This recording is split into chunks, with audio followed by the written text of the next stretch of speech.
Esperamos siempre un paciente que tiene algo. Si el paciente está en aceptable condición, lo llevamos a cirugía. Y siempre la decisión de la cirugía, dependiendo, como dicen ustedes ahí, de la localización, yo defino si yo puedo ayudar al paciente a mejorar su calidad de vida, que es uno de los puntos importantes. Bien, sigamos con la exposición.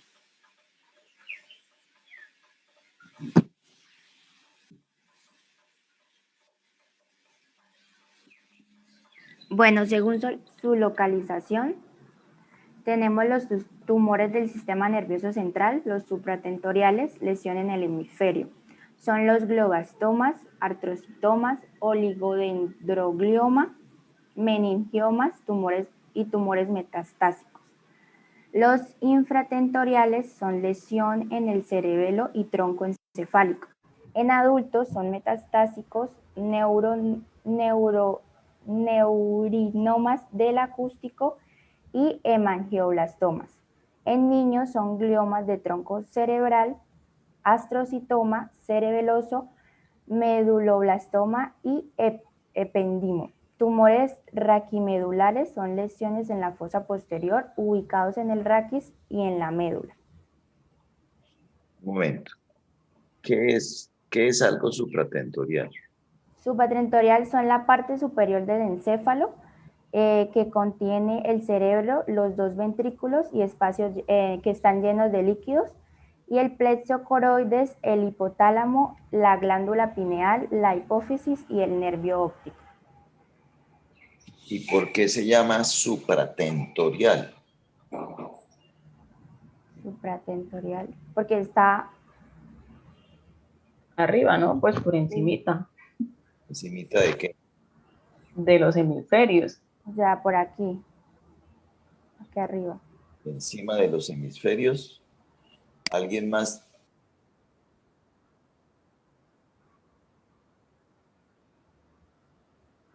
Membrana tentorio.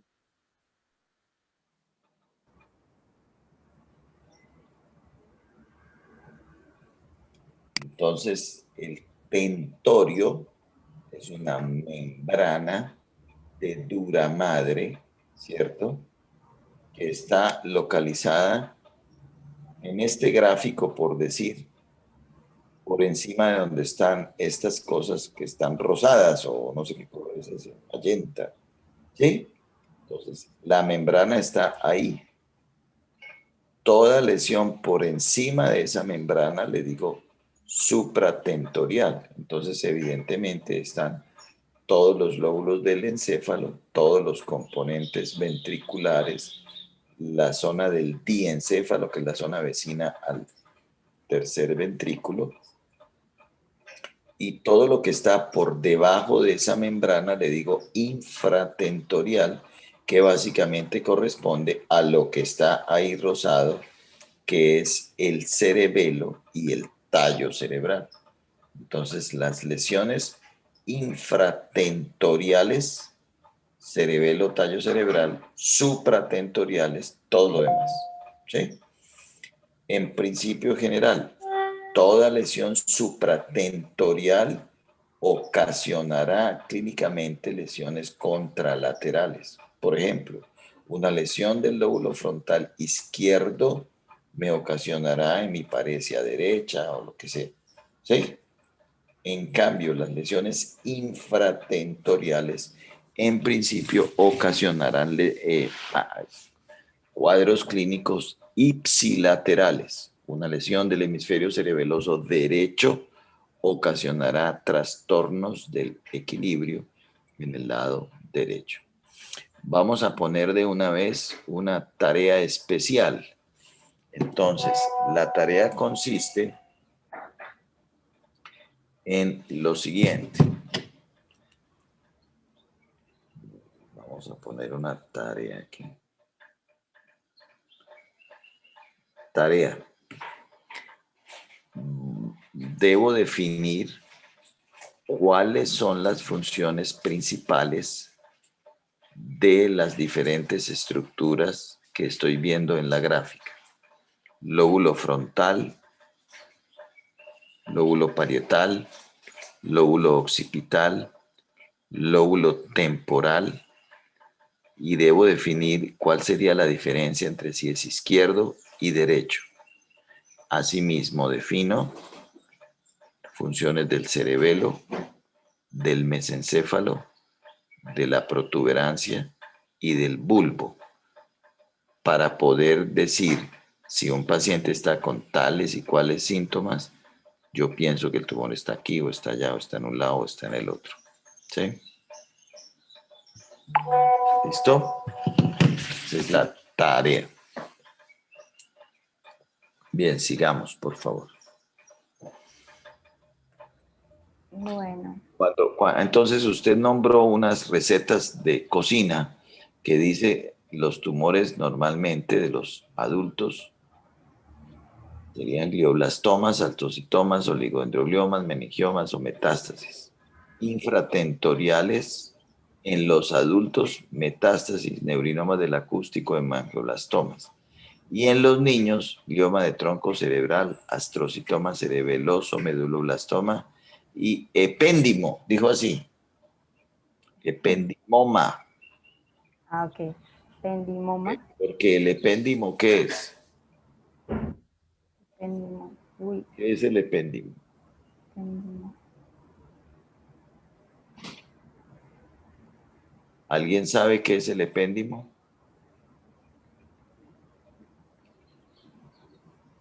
Membrana que tapiza los ventrículos cerebrales y el canal de la médula espinal. Ajá. Entonces es el epitelio que bordea los ventrículos. Y obviamente ahí pueden salir tumores. Entonces, muy bien, sigamos. Tenemos una clasificación de los tumores. Tengo la clasificación actual de los tumores en este seminario. La antigua y la del 2016. Ambas. Esta es la antigua y esta es la del 2016. Ajá, hablemos de ambas. Bueno, la OMS generó 4 grados de la clasificación de los tumores. El grado 1, tumores circunscritos de lento crecimiento y bajo potencial de conversión a un tumor de mayor malignidad. De grado 2, tumores de borde difuso, lento crecimiento y algunos con tendencia a progresar a tumores de mayor malignidad. De grado 3, tumores infiltrantes con células atípicas o anaplásicas y mayor número de mitosis. De grado 4, tumores de rápido crecimiento con alta tasa mitótica, pudiendo presentar vasos de neoformación y áreas de necrosis. Y Lisette, a usted misma se lo voy a preguntar. Señor. Entonces, ¿el patólogo cómo define que este tumor es muy maligno? Digamos en el grado 3. 4. Él está viendo y dice, este es un tumor grado 4 porque tiene ¿qué? ¿Qué cosa tiene? Digamos crecimiento muy grande. El patólogo está viendo, ¿eh? No sabe si crecimiento muy grande ni nada porque tienes una placa. Está leyendo. ¿Cómo define para poderle decir al cirujano, oiga, el tumor que usted sacó es muy maligno? La replicación de las células anormales. ¿Qué ve el patólogo? Replicación de las células. A ver, estoy viendo una placa. Sí, estoy en microscopio mirando una placa. ¿Qué estoy viendo? Para decir esto está muy feo, esto es muy maligno. Replicación de las células puede ser atípicas o anaplásicas. Digamos, mayor número de mitosis de esas células que se vuelven malignas. O sea, así lo entiendo. Muchas mitosis, ¿sí? Entonces, punto número 1, muchas mitosis. Entonces, B, tejido parecido al tejido normal, pero una gran cantidad de células al lado, cambiadas, diferentes, anormales, mitóticas, eso es lo que se llama eso. Muchas de esas. Entonces dice, caramba, esto puede ser un 3 o un 4. Ahí va. ¿Cómo define que es un 4? Digamos, aquí dice pudiendo presentar vasos neoformas, digamos, Correcto, neoformación vascular. Entonces ve que hay mucha estructura vascular al lado de ese tumor. Y eso quiere decir entonces el potencial tan grande de crecimiento que tiene. ¿Sí? Entonces ve muchos vasos. ¿Y qué áreas otra? de, áreas de necrosis que ya se está. Necrosis. Necrosis. Entonces, esas son las características de un glioblastoma multiforme. Hay neoformación, hay necrosis, hay múltiples mitosis y hay otra cosa que se llama células en empalizada. Entonces, las características habituales de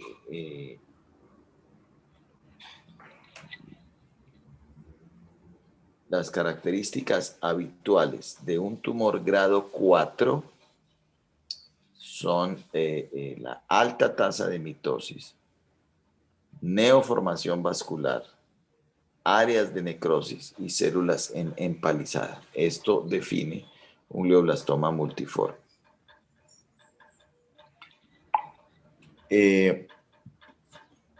Cuando no tiene necrosis ni neovascularización, pero sí muchas mitosis, entonces le dice, esto es un grado 3.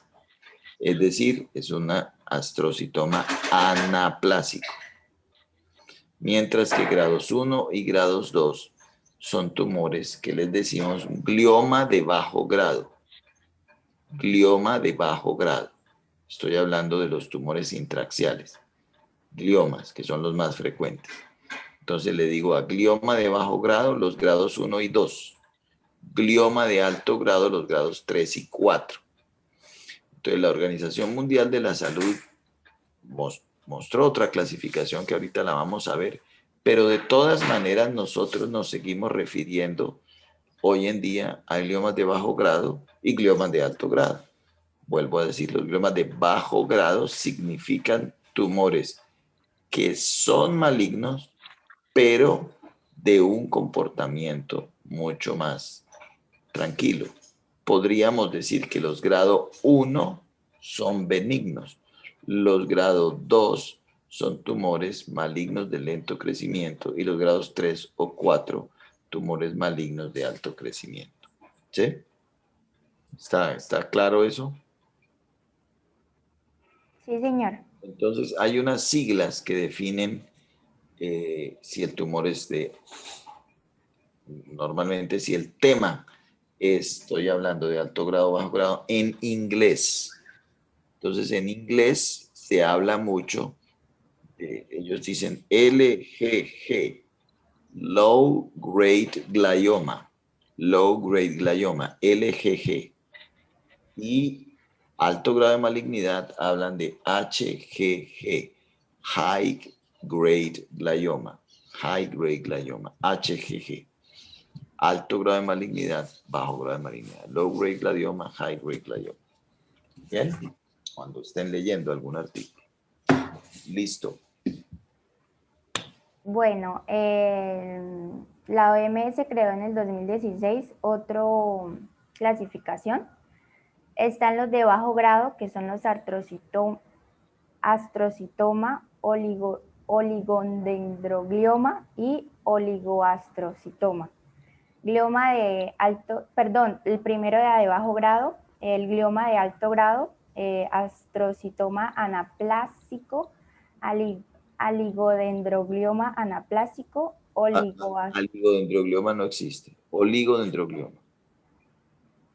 oligodendroglioma anaplásico, oligoastrocitoma anaplásico y glioblastoma.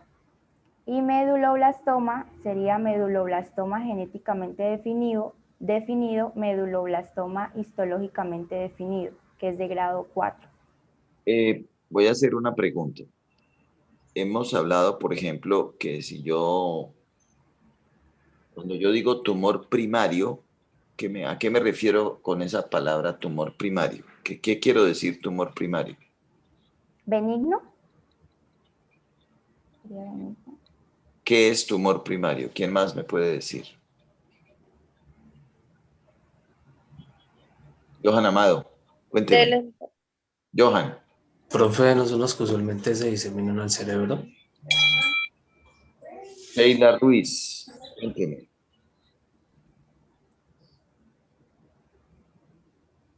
Sheila, Señor, no profe. ¿qué quiere decir un tumor primario? Cuando yo digo la palabra tumor primario, Profe, ¿no es el que principalmente se originó en el cuerpo? Pues esa, esto,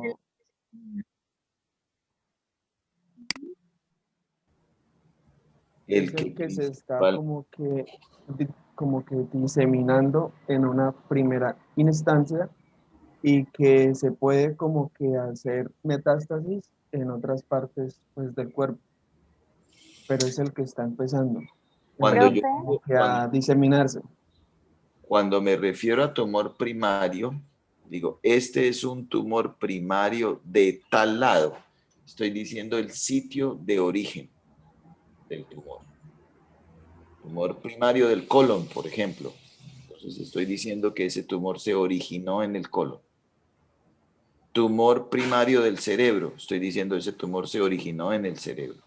Sitio inicial de origen, a eso se le llama primario. Y secundario o metastásico es el en tumor otro, que está en un lugar pero que viene de otro sitio. ¿Bien? Entonces, los tumores primarios del cerebro, Lisette y ¿quién es más la otra Ana expositora? María. Ana María. Deben enviarle a Mónica quiénes hicieron la exposición de tumores, Lisette, Silva y Ana María, ¿qué? Argüello. Bueno, Eh, ¿Dónde se originan los tumores primarios del cerebro? Esa es mi pregunta. Para preguntarles eso, les voy a preguntar, porque los tumores son crecimiento anormal de células, ¿no?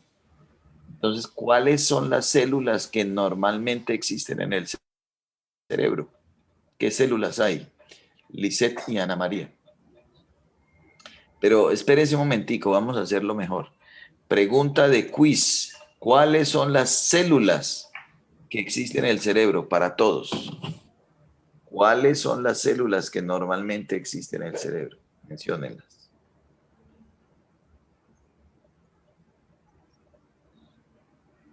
Pregunta de quiz. ¿Cuáles son las células que normalmente hay en el cerebro?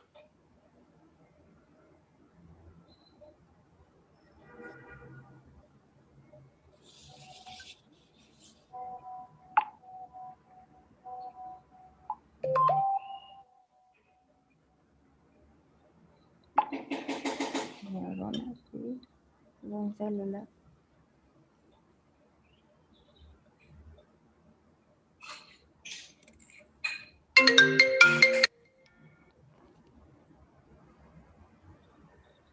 ¿Aló? ¿Aló?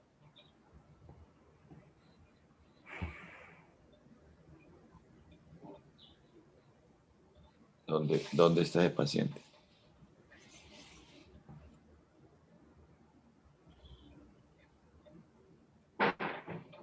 Bueno, yo lo miro ahora. Si ahora Cristian me llamó ahorita, yo voy para urgencias, te llamo más tarde. Listo. Chao. Astrocitos, oligodendrocitos.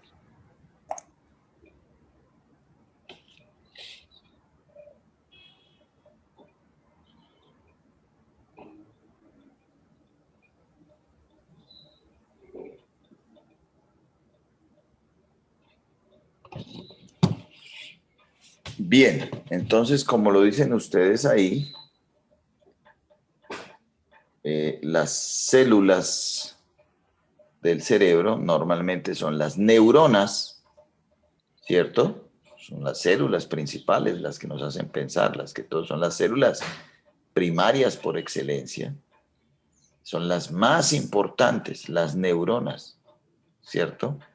todas las que hacen todas las cosas que hacemos. Y las células de sostén o células de la glía, que son los astrocitos, oligodendrocitos y la microglia. Los tumores se originan normalmente de esas células de sostén o de las células de la glía, no de las neuronas. Aunque existe un tumor propio de las neuronas, que son los gangliogliomas, que son muy raros, la mayoría de tumores primarios del sistema nervioso central provienen de las células de la glía.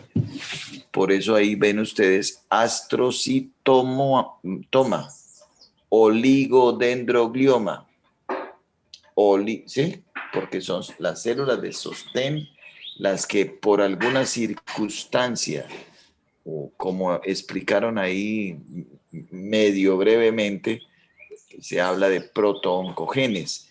Hay un gen que dispara la capacidad de esa célula para volverse anormal, ¿sí?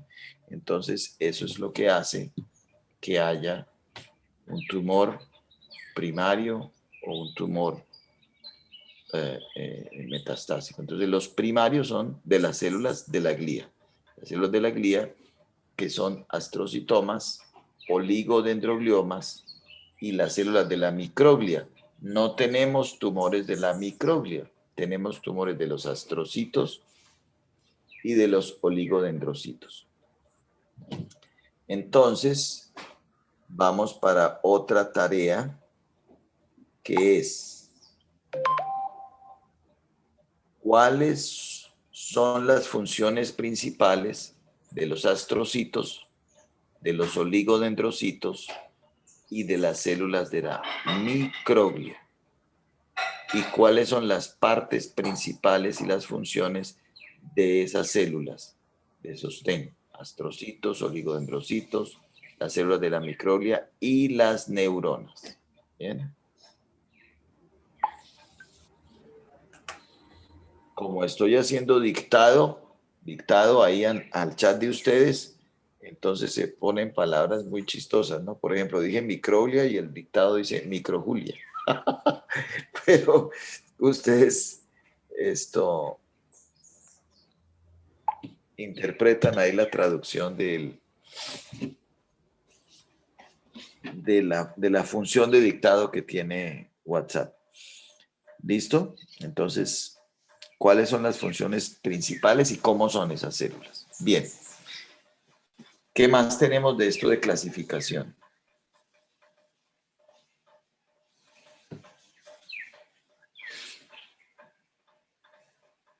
¿No tenemos más de clasificación? Pues tengo lo de los diagnósticos. Pero esta clasificación que me dijo de la OMS 2016, no me está explicando bien esa clasificación.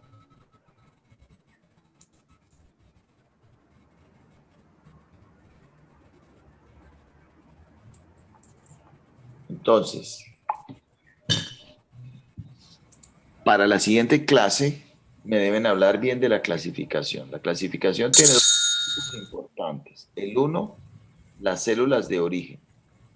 Es una lista grande de células de origen, de manera tal que por el sitio donde se origina, yo nombro el tumor. Entonces ahí voy a hablar de astrocitomas, oligodendrogliomas, ependimomas, meningiomas, tumores de hipófisis, tumores derivados de, ¿sí? Esa es una clasificación según el sitio de origen. Y hay una tabla grande de eso. Sí, profe, es que yo la resumí. Pero demasiado, porque aquí no me hablo sino glioma de bajo grado, alto grado y meduloblastoma. That's it. Sharp. Es grandota. Es grandota y toca leerla, toca saberla, toca presentarla, porque de eso estamos hablando. Es un seminario profundo de tumores. Ah, bueno, sí, señor. Seminario para niños de bachillerato. Bueno, profe. Y segundo, lo más importante de la clasificación OMS 2016 es que no solo habló del origen celular, sino de otra cosa. ¿Cuál es la diferencia hoy en día, Lisette y Ana María? Principal, no me la mencionan y por eso les baja un poco la calificación de su seminario. ¿Cuál es la esencia principal de la clasificación OMS 2016? O WHO, porque en la jerga normal hablamos de WHO, WHO 2016, World Health Organization. ¿Sí? ¿Cuál es la esencia principal? ¿Los clasifica? O sea, no es como la primera, sino que ya les da No, como una... estos ¿no? grados son de la anterior. En esta tabla lo que usted me está diciendo es para la clasificación OMS 2016, igual yo hablo de grados 2, 3, 4, ¿sí? Ellos dicen después en otro artículo, mire, este tumor es 2, este es 3, este es 4.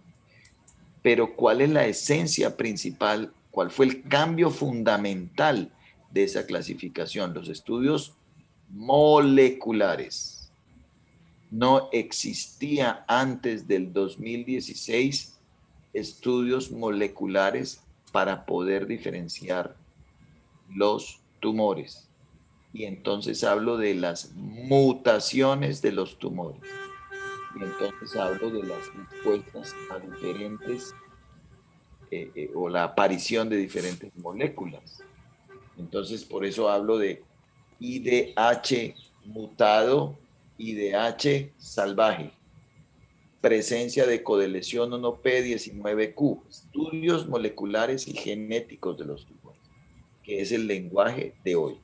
Entonces, hoy no solo me estoy tranquilo porque tengo un oligodendroglioma, sino que tengo un oligodendroglioma que tiene codeleción 1P19Q, IDH mutado, KI67, no sé qué, muchos apellidos.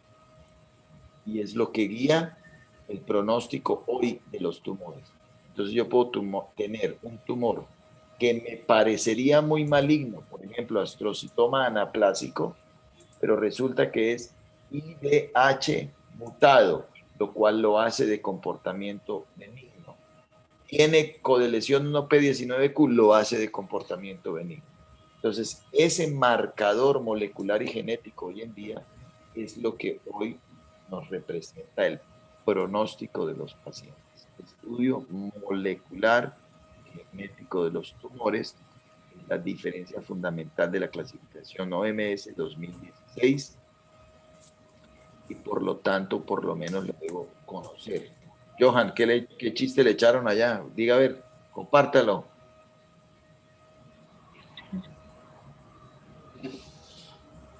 Johan y Sheila se han estado riendo y ahí como muy, bueno, listo. Muy bien, entonces,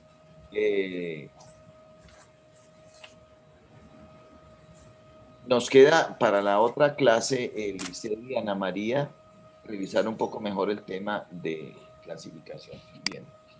Nos quedan 10 minutos de su seminario. Quisiera tener mi boca cerrada y que ustedes siguieran en el orden que llevaban para ver qué más tienen para nosotros. Bueno, existen procesos diagnósticos para... ¿Allí van ustedes? ¿Allí van? Sí, señor. De la clasificación, ok. Los procesos diagnósticos para saber el tamaño, la localización del tumor, todo eso es puede ser la resonancia magnética, tomografía axial computarizada, tomografía por emisión de positrones, tomografía por emisión de fotón único, punción lumbal y la biopsia. Bueno, el TAC son emisiones de rayos X que permiten la obtención de imágenes de la cabeza en forma de cortes desde diversos ángulos, como lo vemos en la imagen. Requiere medio de contraste, que es el yodado, para mejorar la visualización de las diferentes estructuras. Permite distinguir con gran resolución las alteraciones que condicionan y la localización de los tumores. La resonancia magnética, ella no emite rayos X, se emplea campos magnéticos, necesita también un medio de contraste que es el gadolionio, permite ver con gran claridad cualquier alteración, en su caso de los tumores cerebrales, es la prueba diagnóstica de primera elección. Es la que permite las imágenes más precisas de los tumores, tanto en cuanto a su número como en cuanto a su localización o sus características. Entonces, espérate. En la primera, ponga la foto del TAC, tomografía axial completa, ahí. Entonces, miren ustedes, tiene ese redondo.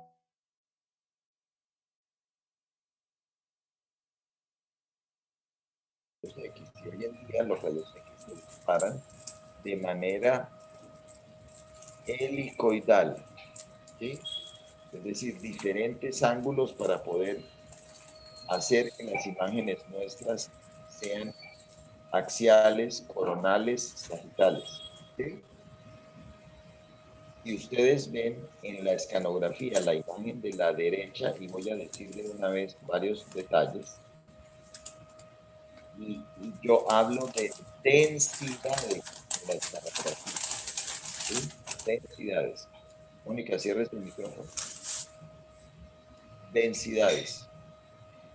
Y en la resonancia hablo de intensidades. Entonces, en esta primera gráfica que nos están poniendo a la derecha, la están viendo todos, lo más blanco le digo que es hiperdenso y lo más negro le digo que es hipodenso. Y lo que se parece a la densidad del cerebro le digo que es isodenso. Entonces ahí ven ustedes en ese corte axial que lo más blanco que es. ¿Qué es lo más blanco? Los huesos, el hueso del cráneo. El hueso, perfecto. Entonces el hueso es lo más blanco. ¿Y qué es lo más negro? Los espacios. ¿Qué es lo más negro que ven ahí ustedes?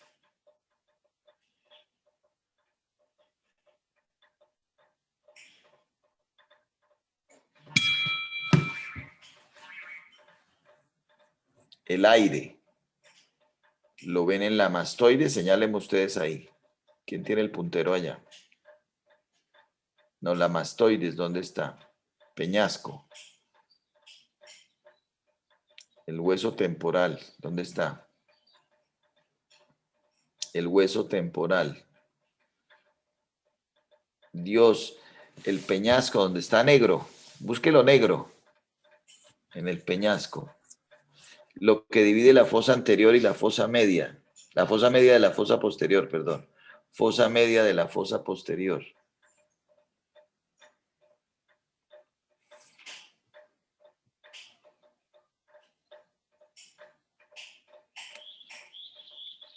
El peñasco. Espérese que estoy buscando aquí como un puntero que yo pueda poner.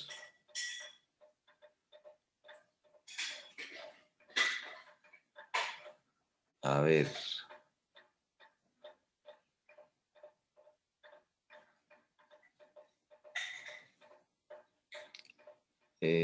Dios, no puedo poner nada. ¿Cómo así?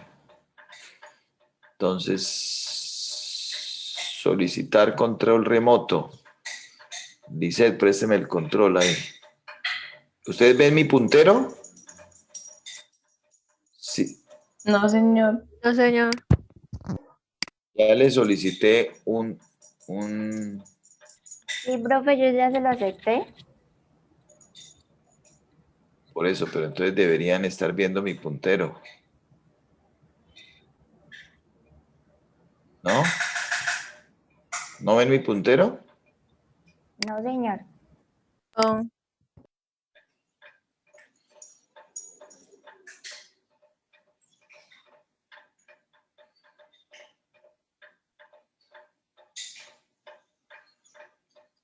A ver si me deja por aquí anotar.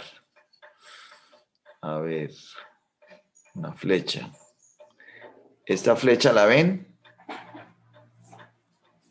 ¿Ven mi flecha? Esta que se mueve. Sí. Ahí esa flecha. Ya sé. Ahí eso es la mastoides. Eso es lo negro. Entonces los senos paranasales, ¿sí? Ahí vemos otra, ¿sí? Son las cosas más negras que tengo ahí, ¿no es cierto? El etmoides, el peñasco, todo eso. Entonces, eso le digo hipodenso.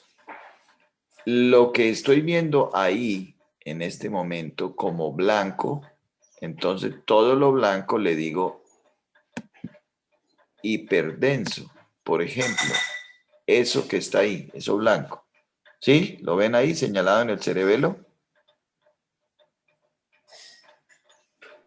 Sí, señor. A eso le digo hiperdenso. Normalmente en un TAC simple lo hiperdenso es sangre. En un TAC con contraste lo blanco es lo que toma el contraste. Repito, en un TAC simple lo blanco es sangre. Si no es un hueso, obviamente, porque es menos denso que el hueso. En un TAC con contraste es lo que toma el contraste. Entonces un tumor en un TAC se ve negrito y si aplico el contraste se rodea de cosas blancas. Entonces digo, el tumor toma el contraste. ¿Está claro ese concepto? ¿Sí? Pasemos a la siguiente imagen. La resonancia, entonces, dicen no emplea rayos X, emplea un campo magnético. Y en la resonancia, entonces hablo de intensidades. Entonces digo, lo negro es hipointenso, lo blanco, lo blanco es, lo negro es hipointenso, lo blanco es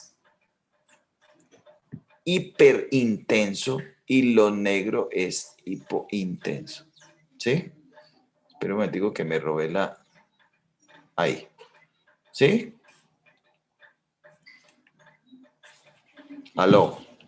¿Escuchan? Sí, doctor.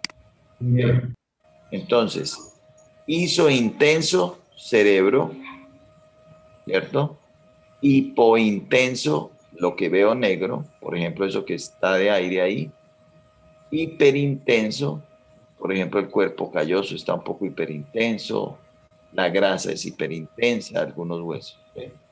Entonces, de esa manera nombro la resonancia magnética. ¿Qué más tengo ahí? Tomografía por emisiones de positrones. Ay, qué pena. Es un tipo de estudio por imágenes. Se utiliza una sustancia radioactiva llamada marcador para buscar una patología en el cuerpo. Una tomografía por emisión de positrones muestra cómo están funcionando los órganos y tejidos, útil en el diagnóstico diferencial con otras enfermedades o para establecer las extensiones del tumor, sus características de comportamiento o para evaluar la eficacia de los tratamientos efectuados o sus secuelas. Tomografía por emisión de positrones, yo tengo que inyectar una sustancia y veo el comportamiento metabólico de esa sustancia allá. Es muy buen examen. Bien, son las 7:40. Aquí debemos de tener el seminario. Deben ampliarme entonces parte de la clasificación y nos queda pendiente que nos hablen de cirugía para la primera sesión de la siguiente clase y seguiríamos con el otro seminario, ¿no? Entonces, Profe, de nosotros faltó tema. sí, No no, pasa. Sí. por eso le estoy diciendo que ustedes tienen la primera sesión, la primera media hora del siguiente